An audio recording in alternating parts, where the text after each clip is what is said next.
So these are some of the shots, the leftover shots we found from the shoot of Wings of Desire.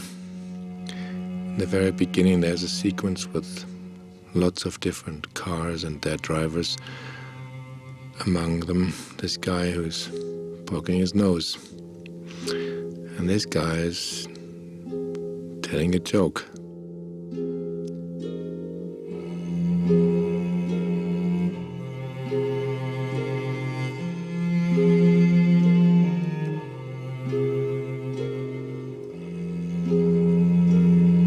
This other car was freewheeling. We didn't connect the camera car with the respective film cars, so it's kind of difficult to stay on the same level. And that's probably one of the reasons I left it out, because the joke in itself was nice.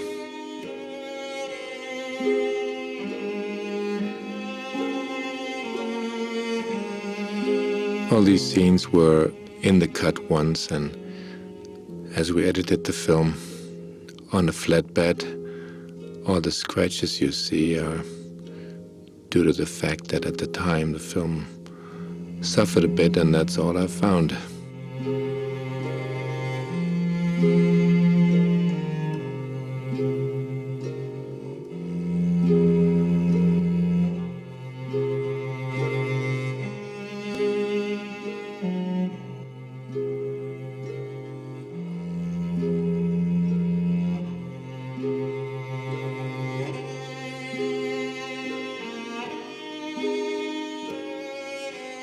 This guy knew a lot of jokes.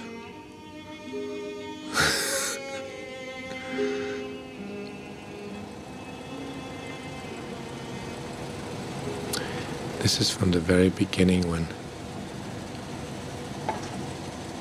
the camera is just meandering through the city and ending especially on close-ups of children.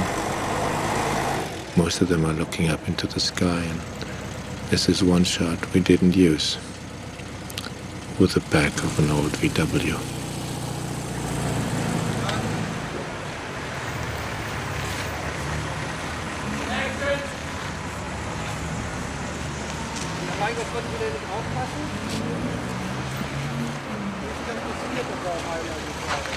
This was a shot outside of the BMW showroom, where the two angels meet.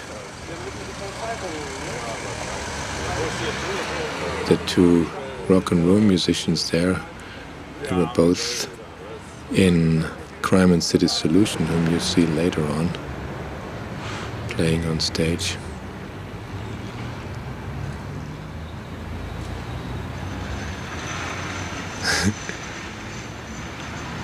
We had some fun with the invisibility of the angels in the very beginning. And Otto loved mimicking people.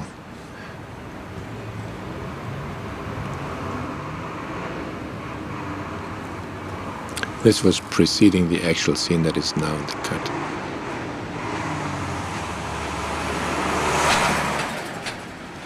Obviously, angels can get into any picture because they do not expose.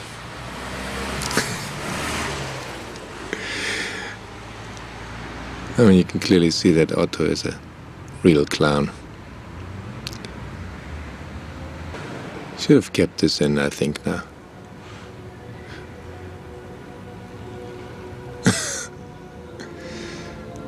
We had lots of extras for this scene.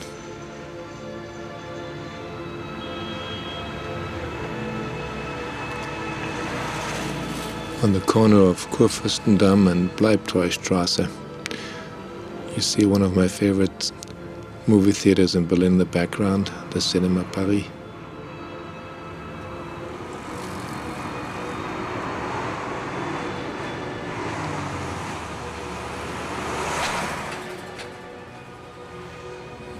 We were very concerned with the invisibility of the angels in the beginning, and this is a shot we tried, double exposure, to let Castiel enter the showroom. This was a double exposure. This was a different way to deal with it. This was not double exposed. He's just trying to sneak in together with them. Finally, we didn't use any of it. I found in the editing room later on that I was too preoccupied, or had been too preoccupied in the very beginning with all these problems of visibility or invisibility, and in the end we didn't need any of it.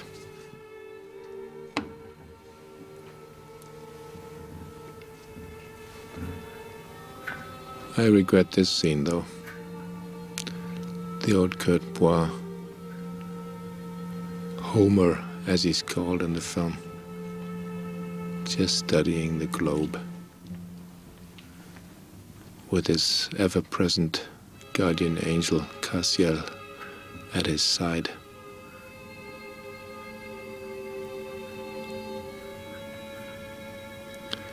It was a lot of fun to shoot with Kurt. He was always ready to crack a joke. And there was no scene where he didn't somehow sneak in a little funny moment. One of his favorite tricks to was to sneeze all of a sudden. And he said it was necessary because he was allergic to angels.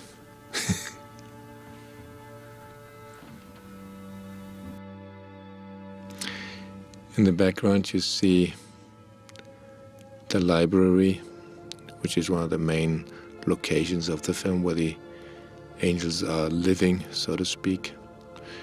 From outside it doesn't look like much, but inside it's really one of the greatest buildings I know, because it's built for the pleasure of reading, and it's built from inside out. This little church there was the only building in the whole area that survived the bombing, the last bombings of the city in early 1945.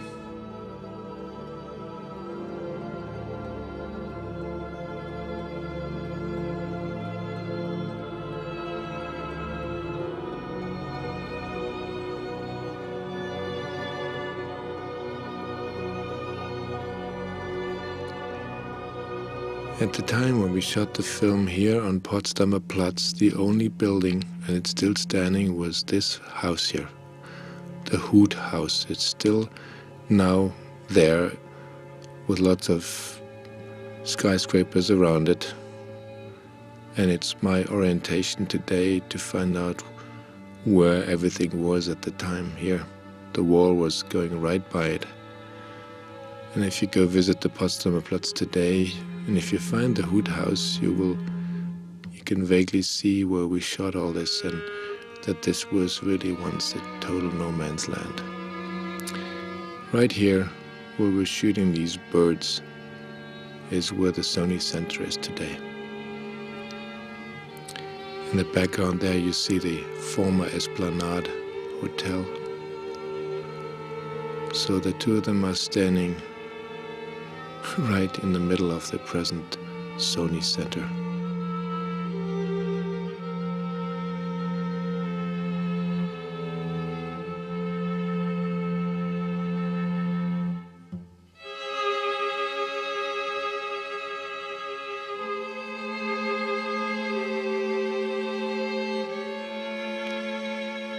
The monorail in the background was a test area for this monorail.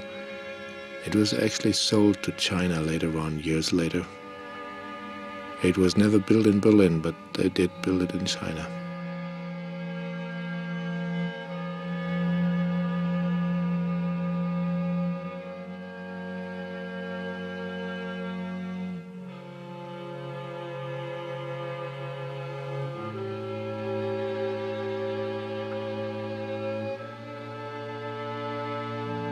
Yeah. This is the present site of the Potsdamer Platz and Mercedes-Benz buildings. And there again on the right side you see the Hut House.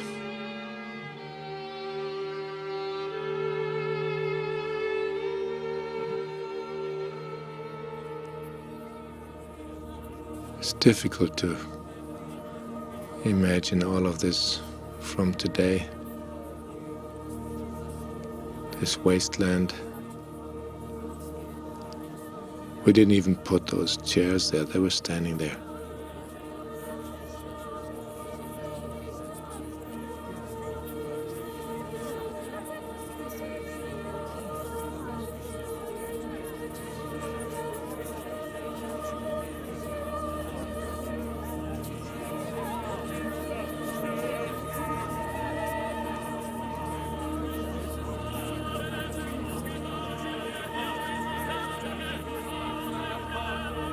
There are not many female angels left in the present Wings of Desire. She was one of them. I think you see her once in the library. Apart from that, she was cut out along with these Russian soldiers.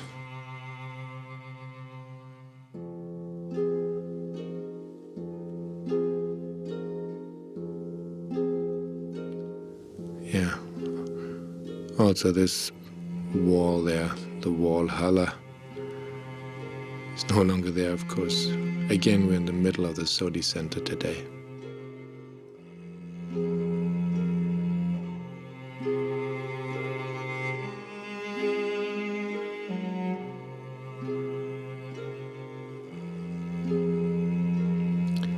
In moments like this, when I would say cut, Kurt Boer would just let himself fall so that Otto was forced to catch him. And after a while, Otto knew he would do this all the time, but then Kurt started to do this even before I would say cut, or even in rehearsal. So Otto was always aware that he was totally responsible to catch Kurt Boer at any given moment. Because Kurt said, "You are my guardian angel. That's what you're here for, to catch me."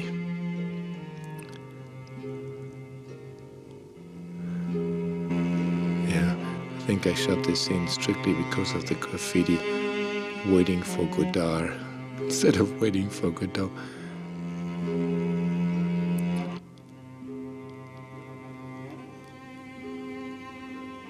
This, by the way, is the place where later on in the film Damiel, played by Bruno Ganz, will have his first coffee.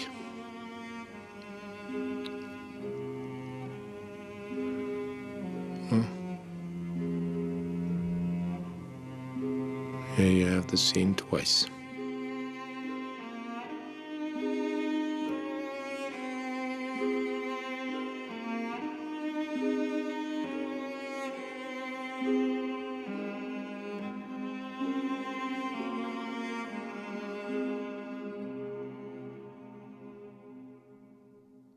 Yeah, these people did look into the camera.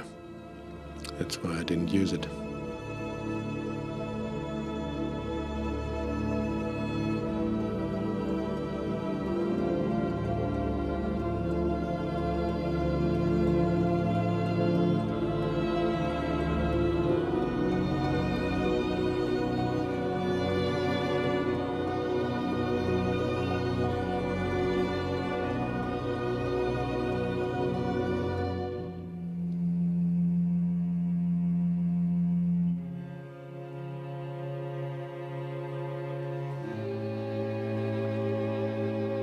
This is a shot that we cut out of the scene with a suicide jumper.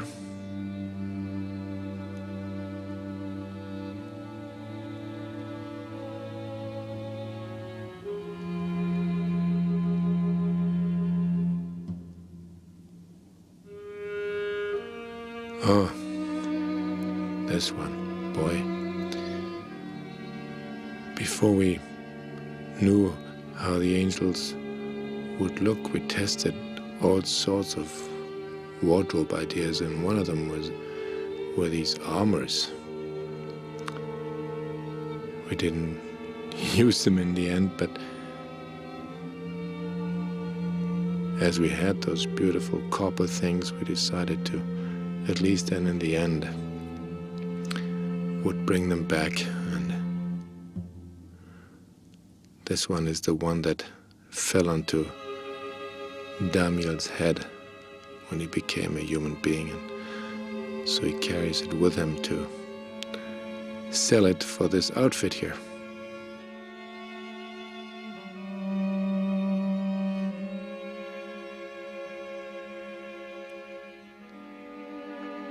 As this is his first day in his life, he's trying to figure out how to whistle. One of the pleasures angels don't know anything about: whistling.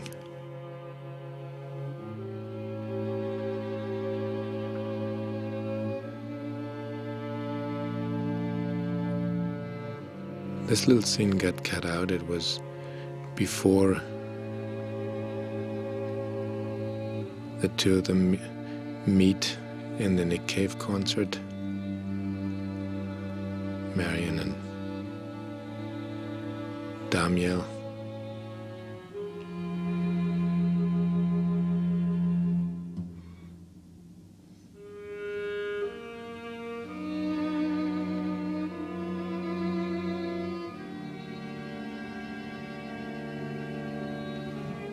The place appears in color and in black and white. With Cassiel's presence, obviously, it turns into black and white.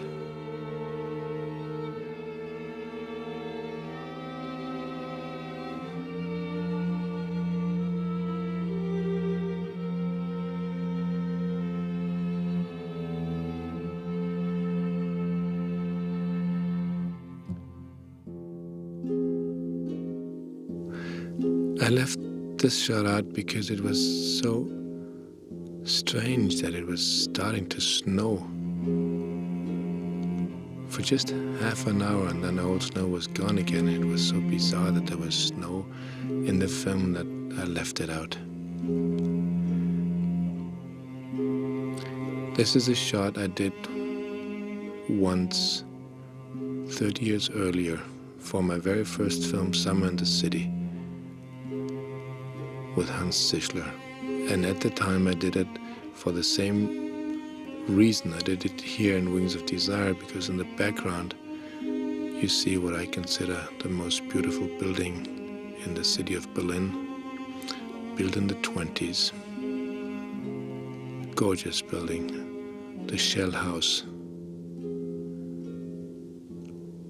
This whole facade in waves. At the time when we shot Wings of Desire, it was completely dilapidated, and there was a danger that they were going to tear it down, so I wanted to make sure that it was on film one more time. Luckily, it's been restored ever since, and it looks more splendid than ever. But at the time when we shot this, there was a danger that it would be torn down.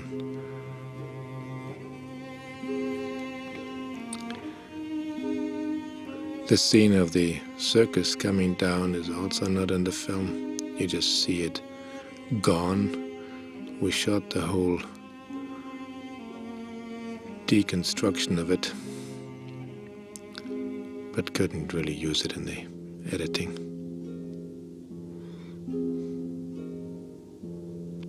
Not only because Chico was looking into the camera here.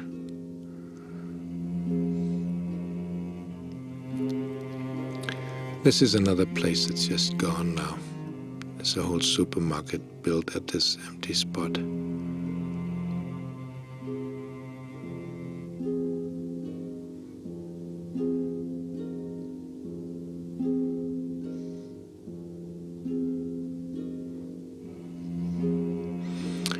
I had to announce the Nick Cave concert somehow and tried it with this shot. Both of them going into different directions, but didn't use it in the end. Nick Cave was a real Berlin hero. There's myself.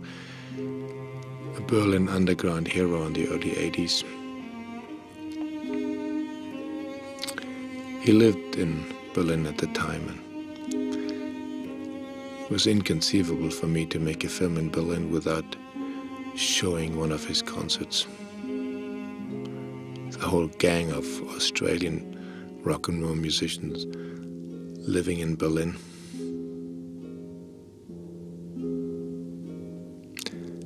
And it made sense.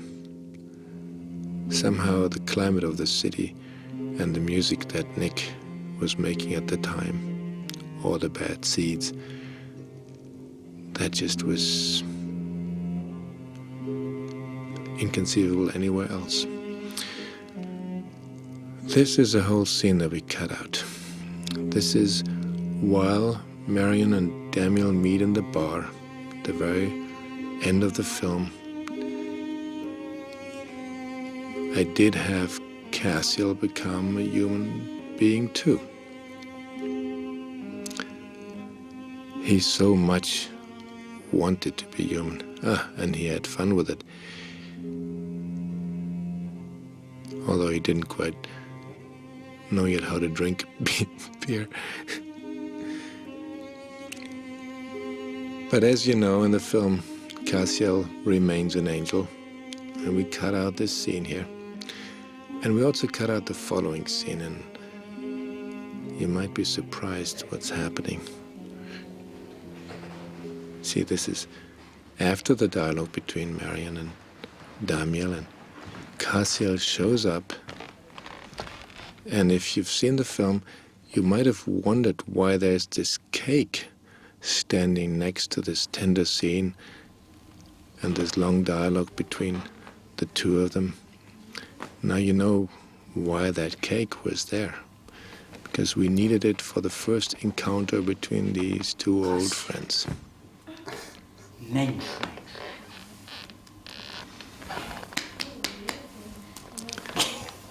Face to face, so to speak, for the first time.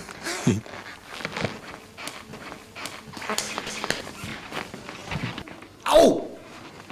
There you go. Now you will see. Cut.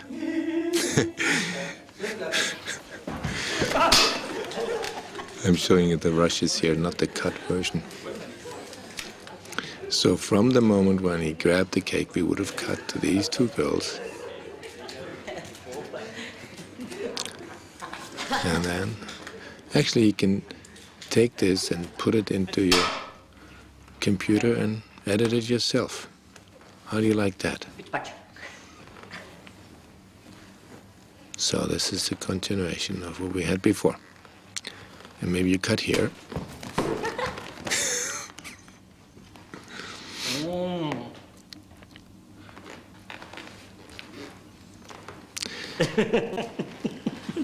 For 25 years, I had wanted to shoot a pie fight, and I finally got to do it.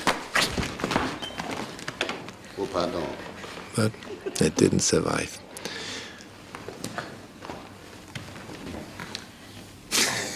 Cassiel. Yeah, there's an extra pie. My God.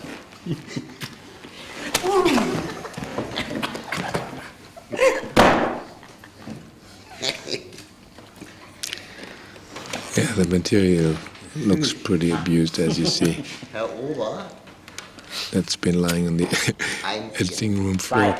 Bye. And the last pie, the one that wasn't used so far, in the end was also used, with Otto sitting right into it. The flash that you saw there was actually my DP. No, that was myself. Hey, it is not. This is Henri Alecon, who walked into the shot at the end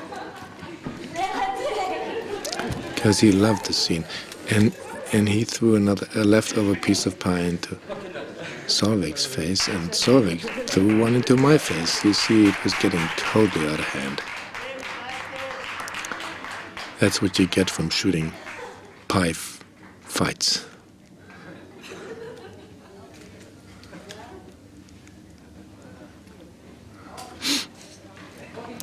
Well, you can go and edit it yourself on your computer.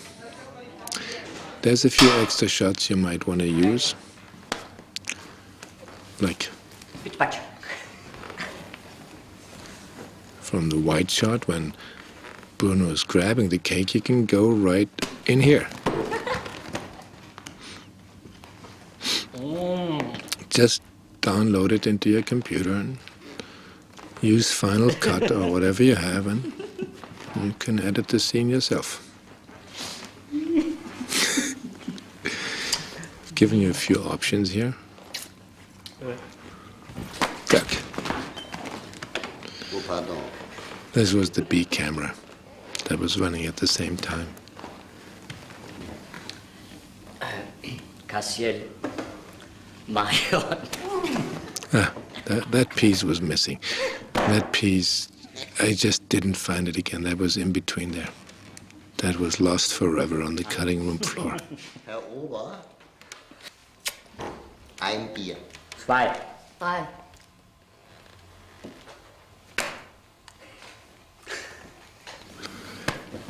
You must admit I was right to not put the scene into the film, right?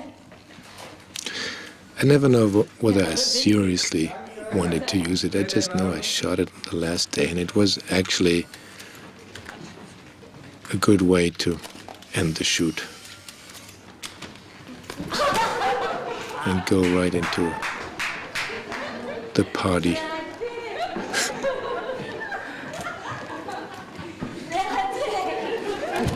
This is where I catch my piece of the pie.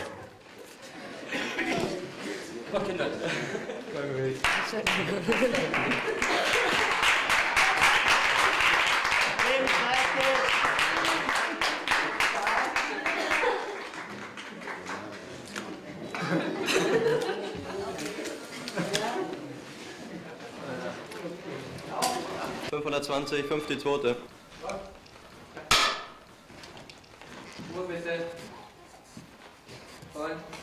Well, looks like I had a third camera going. You can really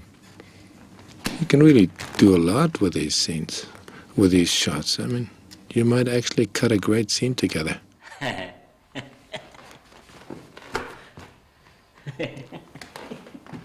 I'd be happy to see a cut of this.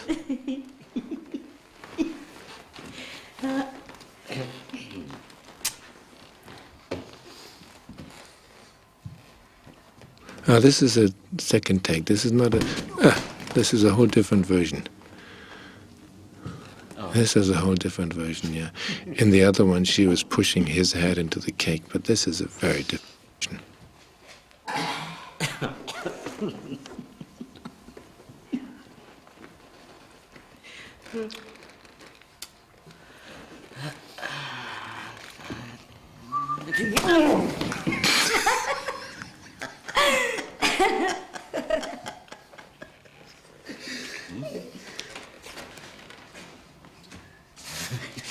Wait a minute. No, this is the third camera after all.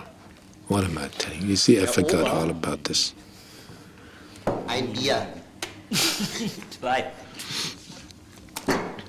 So I'd say if you have a good cut of this, send it to me.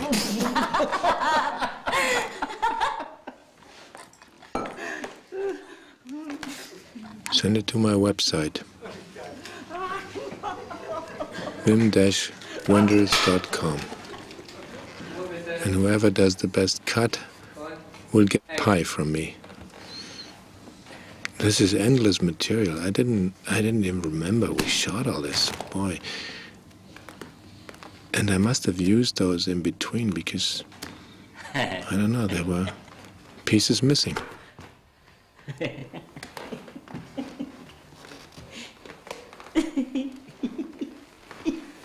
You know what's happening now, huh? Yeah.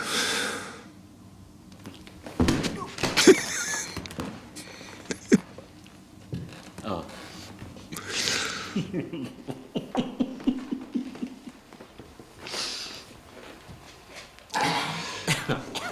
I must admit, I'm really happy I didn't use this scene.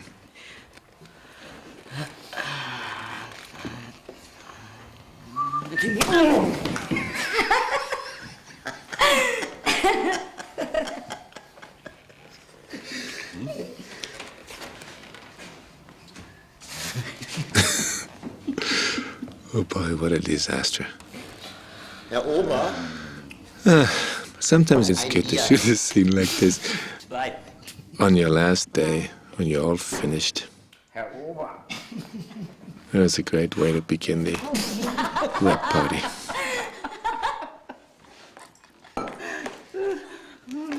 It was getting out of hand, clearly. I should have cut this shorter here.